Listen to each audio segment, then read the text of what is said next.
Magandang araw ng Miyerkules po mga bayang karelista. February 28, 2024. Magbibigay na po tayo ng tip at impormasyon para sa araw na to. Tara!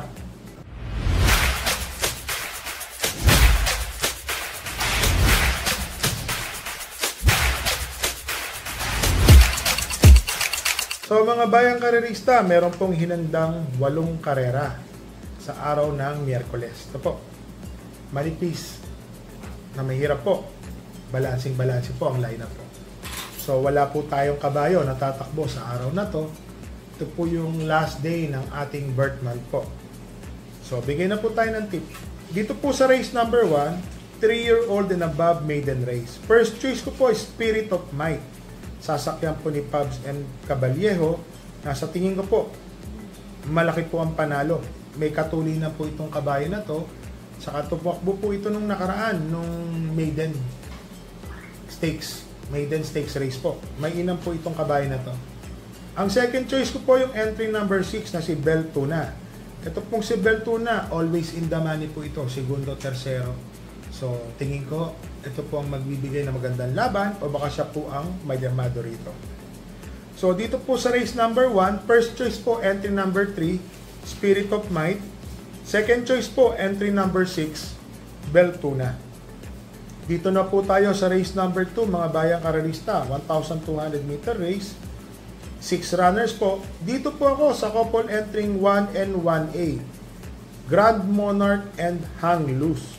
Alam naman natin, mga bayang karelista, si Hang Loose po, may angking tulin po itong kabayo na to, na kaya pong tumapos po nito ng 1.13 sa distansyang 1,200 meters.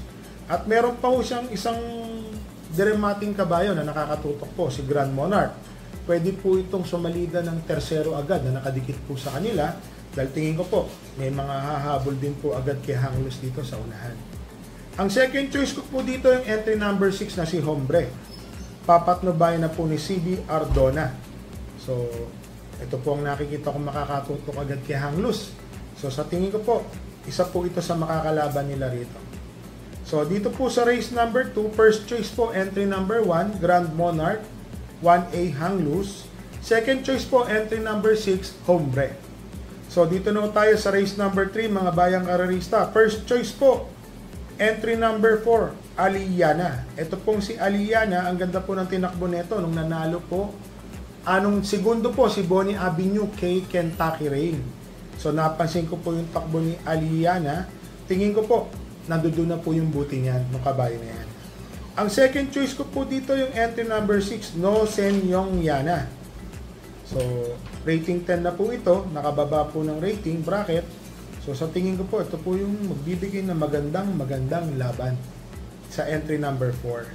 So, dito po sa race number 3, first choice po, entry number 4, Aliana. Second choice po, entry number 6, No Sen Yong Yana. So, dito na tayo sa race number 4, mga bayang karerista, 6 runners po, 1,200 meter race. First choice po, entry number 1, Captain Det. Kelvin Malapira na po ang papatong, rating 12. Forced to beat po siya dito, mga bayang karerista. Ang second choice ko po, matuling kabayo, entry number 5, Swakto Power Duo. John Paul Gusin na po ang papatong. Tingin ko ho, baka mauna na rin po ito. Si Swakto Power Duo, maiksi po ang karera.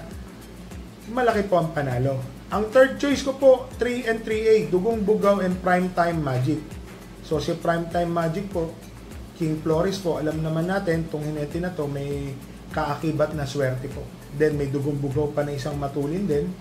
So magandang laban po ito, itong race number 4. Ang first choice ko po dito sa race number 4, entry number 1, Captain Det. Second choice, entry number 5, Swakto Power Duo. Third choice po, couple entering 3 and 3A, Dugong Bughaw and Primetime Magic. So, dito na tayo sa race number 5, mga bayang karerista. 1,200 meter race, 8 runners po. First choice po, entry number 7, Sandigan. Napakatuling kabayo po nito. So, sa tingin ko po, baka tumapos po ito ng karera. Papatnubayan po ni Boji Henson. So, para sa akin po, nakakalamang po ito sa lundagan. Ang second choice ko po dito yung entry number 6 na si Art Seb. Alam naman natin si Art Seb, mga bayang karerista, tumatakbo po ito ng 2-year-old stakes race. So medyo batak na rin po ito sa laban. Tingin ko malaki po ang panalo nito dahil siya po ang makakasunod agad kay Sandigan kung sakasakalin man po. Ang third choice ko po dito yung entry number 3 na si Grand Laughter.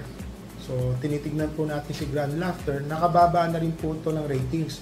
Mainam na kabayo po ito mga bayang karerista. So ulitin ko lang po. Dito po sa race number 5, first choice po entry number 7 Sandigan. Second choice po entry number 6 Artseb. Third choice po entry number 3 Grand Laughter.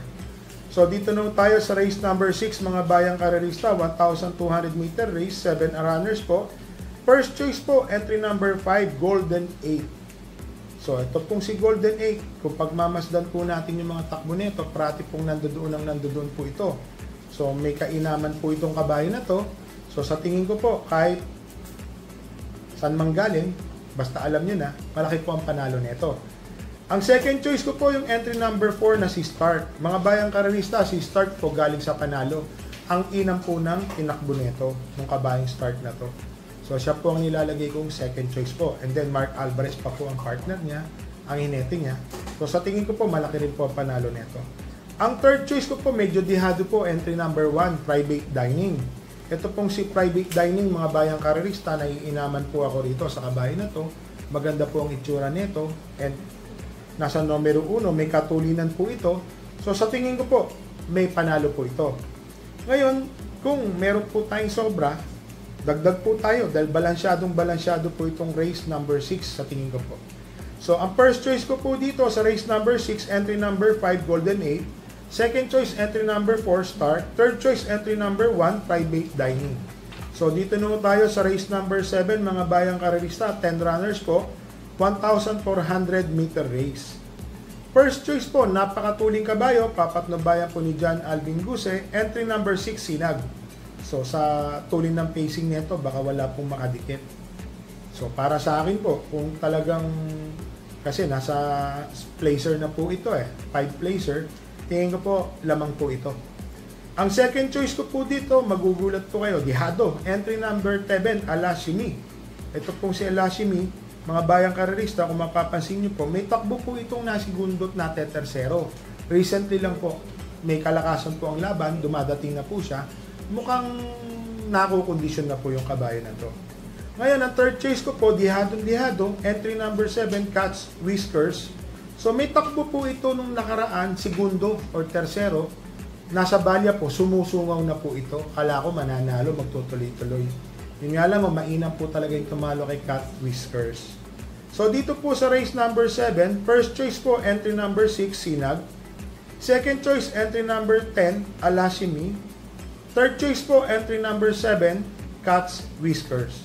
So dito na tayo sa race number 8, mga bayang karerista, 10 runners po, 1,400 meter race. First choice po, entry number 7, El Mundo. So mga bayang karerista, si El Mundo po, rating 16. Tingin ko, malaki po ang panalo nitong kabayo na to. Kung pagmamasdan po natin ito, distansya niya po niya itong tatakbuhan na to. Ang second choice ko po, entry number 8 na si Distant Thunder.